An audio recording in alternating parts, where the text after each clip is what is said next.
Hello नमस्कार मित्रों, मेरा नाम चंदन दास, एडवोकेट लीगल कंसल्टेंट। मैं पिछले 15 साल से लीगल कंसल्टेंसी का काम कर रहा हूँ और पिछले टोटल 20 साल का एक्सपीरियंस है HR profession and legal consultancy का। आज जो मैं बात कर रहा हूँ कॉन्ट्रैक्ट लेबर एक्ट की, जिसके अंदर जो भी कॉन्ट्रैक्टर मैन पावर सप्लाई करते हैं इंडस्ट्री को, वो उनको लिए एग्रीमेंट का होना कितना इंपॉर्टेंट है।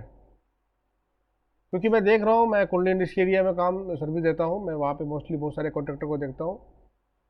काम के कंपटीशन के कारण और काम लेने के कारण, जल्दी जल्दी के कारण बहुत सारे कॉन्ट्रैक्टर एग्रीमेंट नहीं कराते और उसका खामियाजा उनको कंप्लायंस के समय करना पड़ता है। जब कोई पीएफई कंप्लायंस, ईएसआई कंप्लायंस, ऐसे कोई और सारी कंप्लायंसेस हो जाती है जिसमें उनको उसका बहुत बड़ा नुकसान झेलना पड़ता है।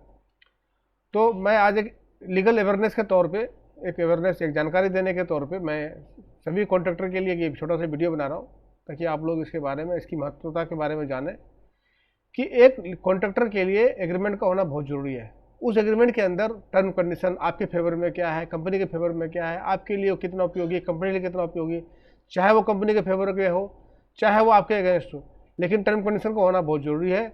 उसके रहते हुए आप बहुत से ऐसे लीगल फैक्टर है जहाँ पे आप अपने आप का बचाव कर सकते हैं। अगर आप एग्रीमेंट के बिना काम कर रहे हैं तो समझ लीजिए आप अपने गर्दन पे तलवार रख के काम कर रहे हैं, जिसका कि खामियाजा, जिसका कि नुकसान आपको आगे चल के देना पड़ सकता है। इसीलिए आप लोग अपना कॉन्ट्रैक्ट एग्रीमेंट बहुत ही जरूरी करवाएं।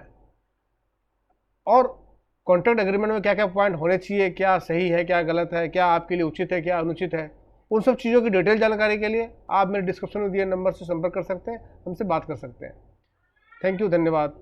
अच्छा लगे मैसेज तो शेयर कीजिएगा, नहीं तो अपने आप में इम्प्लीमेंट जरूर कीजिएगा। थैंक यू, धन्यवाद।